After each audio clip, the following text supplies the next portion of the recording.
ओम नमः शिवाय। ओम नमः शिवाय। आदेश को देखो। कल के भाग में हमने सुना था कि शिव से शक्ति का प्रादुर्भाव। अब आगे वे जो सदाशिव हैं उन्हें परम पुरुष ईश्वर शिव शंभु और महेश्वर कहते हैं। वे अपने मस्तक पर आकाश गंगा को धारण करते हैं। उनके भाल देश में चंद्रमा शोभा पाते हैं। उनके 5 मुख हैं और प्रत्येक मुख में 3-3 नेत्र हैं। उनका चित्त सदा प्रसन्न रहता है। वे 10 भुजाओं से युक्त और त्रिशूलधारी है। उनके श्रीअंगों की प्रभा कपूर के समान श्वेत गौर है। वे अपने सारे अंगों में भस्म रमाए रहते हैं। उन काल रूपी ब्रह्म ने एक ही समय शक्ति के नाथ शिवलोक नामक क्षेत्र का निर्माण किया था।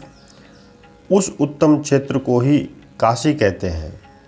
वह परम निर्वाण या मोक्ष का स्थान है जो सबके ऊपर विराजमान है। वे प्रिय प्रियतम रूप शिव और शक्ति जो परमानंद स्वरूप हैं उस मनोरम क्षेत्र में नित्य निवास करते हैं। काशीपुरी परमानंद स्वरूपनी है। मुने शिव और शिवा ने प्रलय काल में भी कभी उस क्षेत्र को अपने सानिध्य से वंचित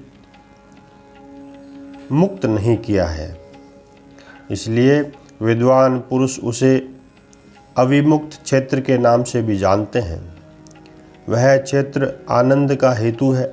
इसलिए पिनाकधारी शिव ने पहले उसका नाम आनंदवन रखा था। उसके बाद वह अविमुक्त नाम से भी प्रसिद्ध हुआ। देवर्षि एक समय उस आनंदवन में रमण करते हुए शिवा और शिव के मन में यह इच्छा हुई कि किसी दूसरे पुरुष की भी सृष्टि करनी चाहिए, जिस पर यह सृष्टि संचालन का भार रखकर हम दोनों केवल काशी में रहकर इच्छानुसार विचरे और निर्वाण धारण करें। वही पुरुष हमारे अनुग्रह से सदा सबकी सृष्टि करे, पालन करे और वही अंत में सबका संहार भी करे। यह चित्त एक समुद्र के समान है। इसमें चिंता की उताल तरंगे उठ कर इसे चंचल बनाए रहती है। इसमें सत्वगुण रूपी रत्न, तमोगुण रूपी ग्राहा और रजोगुण रूपी मूंगे भरे हुए हैं। इस विशाल चित्त समुद्र को संकुचित करके हम दोनों उस पुरुष के प्रसाद से आनंद कानन मतलब काशी में सुखपूर्वक निवास करें। यह आनंदवन वह स्थान है जहाँ हमारी मनोवृत्ति सब ओर से सिमटकर इसी में लगी हुई है तथा इसके बाहर का जगत चिंता से आतुर प्रतीत होता है। ऐसा निश्चय करके शक्ति सहित सर्वव्यापी परमेश्वर शिव ने अपने वाम भाग के 10वें अंग पर अमृत मल दिया। फिर वहाँ से एक पुरुष प्रकट हुआ जो तीनों लोकों में सबसे अधिक सुंदर था। वह शांत था, उसमें सत्वगुण की अधिकता थी तथा वह गंभीरता का अथाह सागर था। मुने समा नामक गुण से युक्त उस पुरुष के लिए ढूंढने पर भी कहीं कोई उपमा नहीं मिलती थी। उसकी अंग कांति नील इंद्रमणि के समान श्याम थी। उसके अंग अंग से दिव्य शोभा छिटक रही थी और नेत्र प्रफुल्ल कमल के समान शोभा पा रहे थे। श्रीअंगों पर स्वर्ण की सी कांति वाले 2 सुंदर रेशमी पीतांबर शोभा दे रहे थे। किसी से भी पराजित न होने वाला वह वीर पुरुष अपने प्रचंड भुजदंडों से सुशोभित हो रहा था। तदनंतर उस पुरुष ने परमेश्वर शिव को प्रणाम करके कहा, स्वामिन, मेरे नाम निश्चित कीजिए और काम बताइए। उस पुरुष की यह बात सुनकर महेश्वर भगवान शंकर हंसते हुए मेघ के समान गंभीर वाणी में बोले। शिव ने कहा, वत्स, व्यापक होने के कारण तुम्हारा नाम विष्णु विख्यात हुआ। इसके सिवा और भी बहुत से नाम होंगे जो भक्तों को सुख देने वाले होंगे। तुम सुस्थिर उत्तम तप करो, क्योंकि वही समस्त कार्यों का साधन है। ऐसा कहकर भगवान शिव ने श्वास मार्ग से श्री विष्णु को वेदों का ज्ञान प्रदान किया।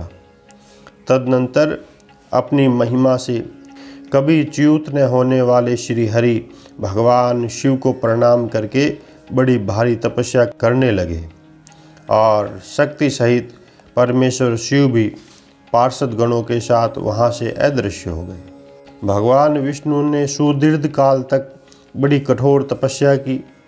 तपस्या के परिश्रम से युक्त भगवान विष्णु के अंगों से नाना प्रकार की जल धाराएं निकलने लगी। यह सब भगवान शिव की माया से ही संभव हुआ। महामुने, उस जल से सारा सूना आकाश व्याप्त हो गया। वह ब्रह्म स्वरूप जल अपने स्पर्श मात्र से सब पापों का नाश करने वाला सिद्ध हुआ। उस समय थके हुए पुरुष विष्णु ने स्वयं उस जल में शयन किया।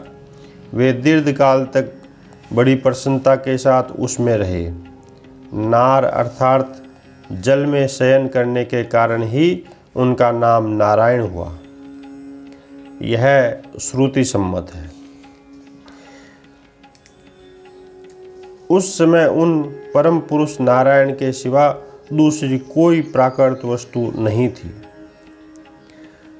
उसके बाद ही उन परमात्मा नारायण देव से यथा समय सभी तत्व प्रकट हुए।